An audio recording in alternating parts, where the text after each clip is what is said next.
नमस्कार विद्यार्थियों। आज हम सैकेरोमाइसिस, जिसे हम सामान्य भाषा में यीस्ट कहते हैं, के बारे में विस्तार से अध्ययन करेंगे। सर्वप्रथम सैकेरोमाइसिस की वर्गीकृत स्थिति के बारे में देखते हैं। तो इसके अंतर्गत आपके प्रभाग यूमाइकोटा, उपप्रभाग एस्कोमाइकोटिना, वर्ग हेमिएस्कोमाइसिटिस, गण एंडोमाइसिटेल्स, कुल सैकेरोमाइसिटेसी और वंश सैकेरोमाइसिस।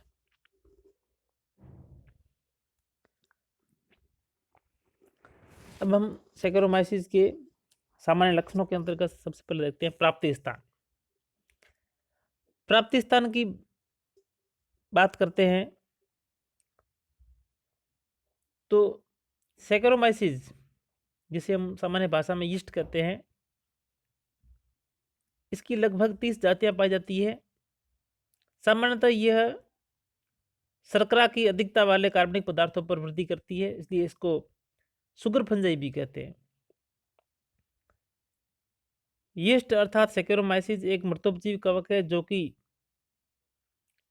फलों के रस, गन्ने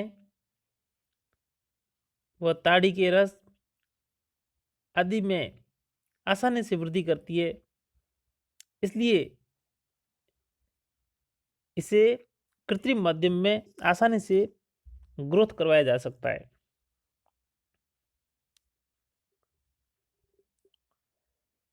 सामान्य भाषा में इसको है जो शर्करा कवक या ब्रेकर्स यीस्ट भी कहते हैं। शर्करा कवक इसलिए कहते हैं क्योंकि ये शर्करा की अधिकता वाले कार्बनिक पदार्थों पर वृद्धि करती है, और ब्रेकर्स यीस्ट या ब्रीवर यीस्ट भी कहते हैं क्योंकि इन सैकेरोमाइसिस के द्वारा शर्करा को अल्कोहल में बदलने का विशिष्ट गुण पाया जाता है, जिसके कारण इसका अल्कोहल, शराब तथा बीयर आदि बनाने में प्रयुक्त प्रयोग किया जाता है, इसलिए इनको ब्रीवर यीस्ट कहते हैं। साथ ही साथ फर्मेंटेशन के गुण के कारण इनका है जो डबल रोटी आदि में प्रयोग किया जाता है, इसलिए इसको बेकर्स यीस्ट भी कहते हैं। यीस्ट के निष्कर्षण से हमें दो महत्वपूर्ण एंजाइम प्राप्त होते हैं, जिन्हें हम एन्वरटेज व जाइमेज के नाम से जानते हैं। अब हम बात करते हैं सैकेरोमाइसिस की थैलस की। तो अन्य एस्कोमाइसिटिस सदस्यों के विपरीत यीस्ट के अंतर्गत हमें कवक तंतु या कवक जाल देखने को नहीं मिलता है। इसके अंतर्गत सैकेरोमाइसिस के सदस्य एक कोशिक होते हैं, और ये कोशिकाएं गोलाकार या अंडाकार तथा सूक्ष्मदर्शी होती है, और कभी कभी ये कोशिकाएं अत्यधिक वृद्धि के फलस्वरूप एक दूसरे से पृथक नहीं हो पाती है और एक श्रृंखला के रूप में पाई जाती है और एक आभासी कवक जाल का निर्माण करती है।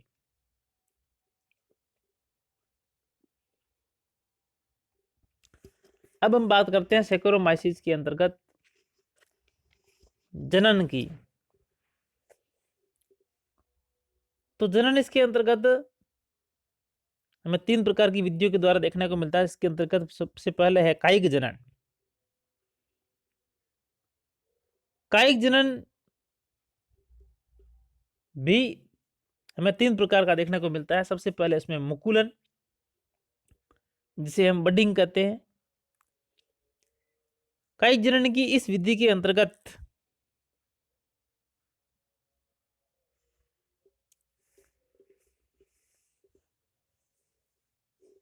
वयस्क कोशिका के अंतर्गत एक उभार निकलता है, जिसे हम मुकुल कहते हैं।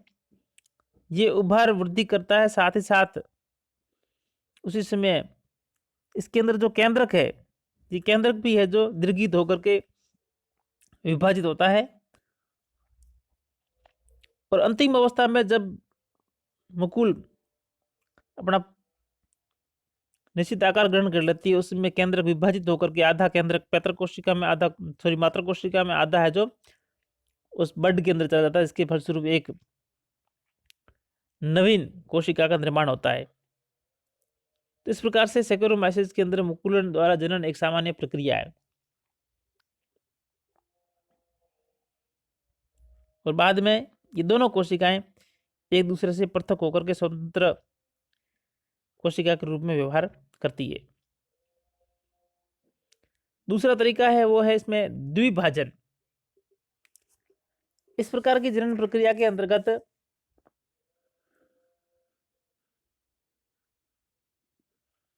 मात्र कोशिका जो है उसके अंतर्गत संकुचन होता है, जैसा आप दिख रहा है यहाँ पर मात्र कोशिका का संकुचन होता है। संकुचन के फलस्वरूप उसका जीवद्री दो भागों में बंटने के साथ ही साथ केंद्रक भी 1 से 2 हो जाते हैं, और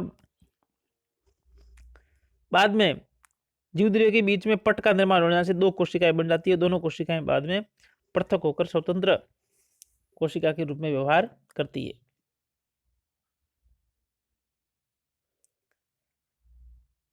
फिर है आपका अलैंगिक जनन की बात करते हैं, तो इसमें अलैंगिक जनन सामान्यतः हमें बहुत ही कम देखने को मिलता है। ऐसे कैसे अलैंगिक जनन होता है तो अंतः बीजाणुओं के द्वारा होता है, जिनका निर्माण प्रतिकूल परिस्थितियों में अर्थात ऑक्सीजन की अधिकता व भोजन की कमी के समय में होता है। और इस अंतः बीजाणुओं के निर्माण की प्रक्रिया के दौरान कई कोशिका का जीव द्रव्य 4 एक केंद्र की खंडों में विभक्त हो जाता है, तो प्रत्येक खंड अपने चारों ओर मोटी भित्ति स्रावित कर लेता है, और ये संरचनाएं अंतः बीजाणु कहलाती है, क्योंकि यह जो स्काई कोशिका के अंदर ही निर्मित होती है। और अंतः बीजाणु प्रतिकूल परिस्थितियों में प्रसुप्त रहते हैं, अनुकूल परिस्थितियों में इनका अंकुरण होकर के और ये नवीन कोशिकाओं को जन्म देते हैं। लैंगिक जनन की बात करते हैं तो यीस्ट में लैंगिक जनन कभी कभार तथा प्रतिकूल परिस्थितियों में होता है। लैंगिक जनन संयुग्मन विधि द्वारा होता है, जिसके अंतर्गत 2 कायी कोशिकाएं आपस में संयुक्त होकर के युग्मनज का निर्माण करती है। क्योंकि इस प्रकार के संयुग्मन के दौरान दोनों कोशिकाएं पूर्ण रूप से संयोजित होती है, इसलिए इसको हम होलोगेमी अर्थात पूर्ण युग्मन कहते हैं। और होलोगेमी के बाद में दोनों कोशिकाओं के संयोजन से जाइगोट का निर्माण होता है, और जाइगोट शीघ्र ही एस्कस में परिवर्तित हो जाता है, और एस्कस के अंदर 4 या 8 एस्को बीजाणु निर्मित होते हैं। यह जो लैंगिक जनन का प्रकार है, सैकेरोमाइसिस के अंतर्गत हमें 3 प्रकार के जीवन चक्र देखने को मिलते हैं लैंगिक जनन की प्रकृति के आधार पर। पहला है जीवन चक्र का प्रकार है वो हैप्लोबायोटिक प्रकार। हैप्लोबायोटिक प्रकार की हम बात करते हैं तो इस प्रकार में आप देखेंगे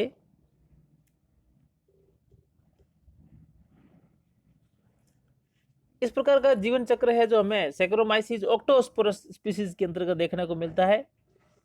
इसमें जो कई कोशिका है वो आपके अगुणित होती है,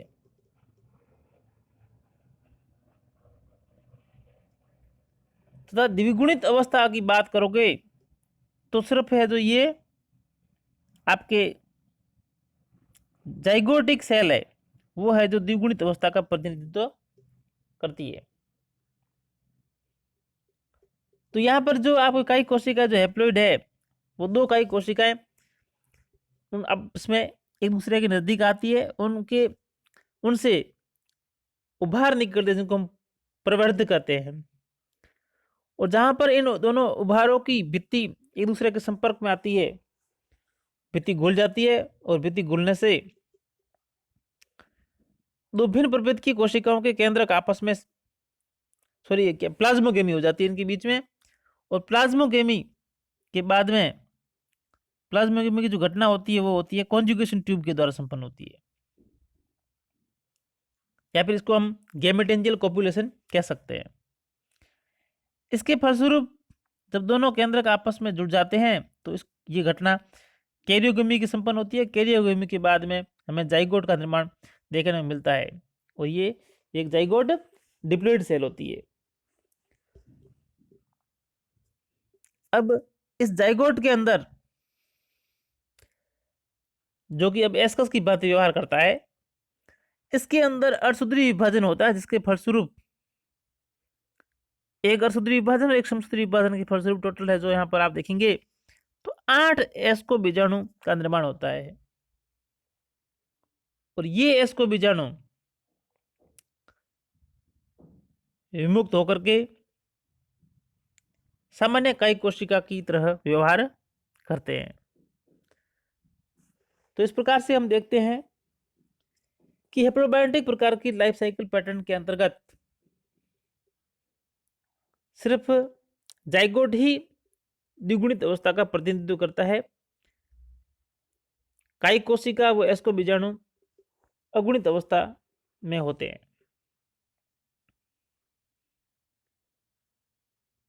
नेक्स्ट प्रकार का जो जीवन चक्र है सैकरोमाइसिस में देखने को मिलता है वो है डिप्लोबायोटिक प्रकार।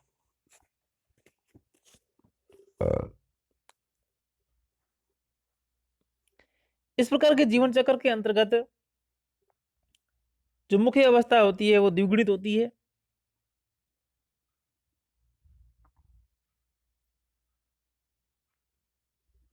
इसमें अगुणित अवस्था है वो अल्पकालिक या एस्को बीजाणुओं के रूप में हमें देखने को मिलती है। यह आपके मुख्य कोशिका द्विगुणित है। द्विगुणित कोशिका का जीवद्रव्य या इसको केंद्रक विभाजित होकर के 4 खंडों में बढ़ जाता है, और चारों खंड है जो ये एस्को बीजाणुओं की भांति व्यवहार करते हैं। क्योंकि कोशिका द्विगुणित है इसके अंतर्गत जो 2 केंद्रक होते हैं, 2 भिन्न प्रभेद के होते हैं। अर्धसूत्री विभाजन के फलस्वरूप 4 केंद्रों का निर्माण होता है, तो दो ये अलग प्रकृति के, 2 ये अलग प्रकृति के। तो ये जो चारों एस्को बीजाणु हैं ये युग्मकों की तरफ व्यवहार करते हुए आपस में 2 भिन्न प्रभेद के एस्को बीजाणु आपस में संयोजित हो जाते हैं, और संयोजित होकर के ये है जो प्लाज्मोगेमी को संपन्न करते हैं उसी एस्कस के अंदर, यानी डिप्लॉइड सेल है जो यहाँ पर एस्कस की भांति व्यवहार करती हुई। अब प्लाज्मोगेमी के बाद में कैरियोगेमी संपन्न होती है, और कैरियोगेमी के बाद में है जो ये कोशिकाएं द्विगुणित हो जाती है, और स्प्राउट मायोसिलियम यानी इससे जो प्रवर्धित निकलते हैं एस्कस को बेचते हुए बाहर की तरफ, इसको हम बोलते हैं स्प्राउट मायोसिलियम का निर्माण होता है। और स्प्राउट मायोसिलियम की कोशिकाएं द्विगुणित होती है जो पृथक होने पर सामान्य द्विगुणित कायिक कोशिका की तरह व्यवहार करती है। तो इस प्रकार से हम देखते हैं कि डिप्लोबायोटिक प्रकार के लाइफ साइकिल पैटर्न के अंतर्गत स्प्राउट मायोसिलियम और कायिक कोशिकाएं 2n फेज में होती है, जबकि एस्को बीजाणु जो कि एस्कस के अंदर ही रहते हैं, विमुक्त नहीं होते हैं, वो है जो हैप्लोइड स्टेज के रूप में होते हैं। इस प्रकार का जीवन चक्र हमें है जो सैकरोमाइसिस लुडविगियाई के अंतर्गत देखने को मिलता है। तीसरा जो इसका प्रकार है सैकरोमाइसिस के अंतर्गत लाइफ साइकिल पैटर्न का वो है हैप्लोडिप्लोबायोटिक प्रकार। जैसा कि नाम से विदित है कि इस प्रकार के जीवन चक्र के अंतर्गत हमें अगुणित और द्विगुणित अवस्थाएं दोनों ही बराबर अवधि के लिए देखने को या लगभग समान अवधि के लिए देखने को मिलती है। और इस प्रकार का जो जीवन चक्र है वो सैकेरोमाइसीस सेरेवियसी के अंतर्गत पाया जाता है। यहाँ पर हमें अगुणित अर्थात n और द्विगुणित अर्थात 2n अवस्थाएं समान रूप से देखने को मिलती है तथा ये दोनों ही अवस्थाएं एक निश्चित क्रम के अंतर्गत एकांतरित होती है।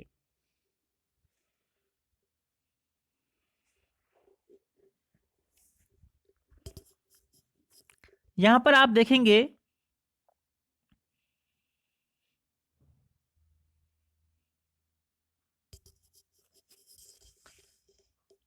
तो यहां पर ये जो आपके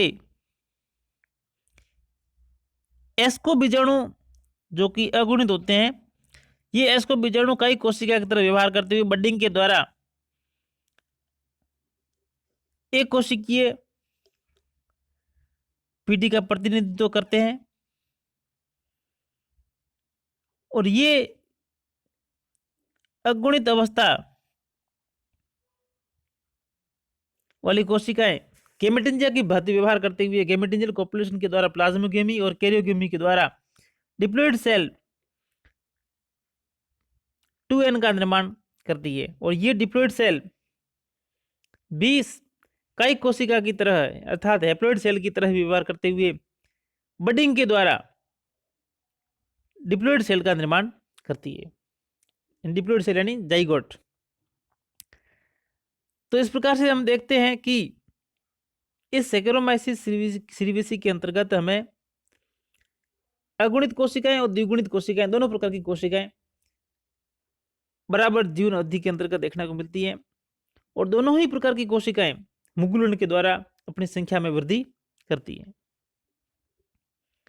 तो इस प्रकार से हम कह सकते हैं कि सैकेरोमाइसिस सेरेविसी के अंतर्गत पीडी एकांतरण पाया जाता है। अगुणित और द्विगुणित अवस्थाओं के बीच में एक पीडी एकांतरण हमें देखने को मिलता है। और ये डिप्लॉइड फेज है, इसके अंदर अर्धसूत्री विभाजन के फलस्वरूप अर्थात diploid cell ascus mother cell की भांति व्यवहार करते हुए म्यूसिस के द्वारा अगली पीढ़ी अर्थात अगुणित पीढ़ी को एस्को बीजाणुओं की सहायता से जन्म देती है।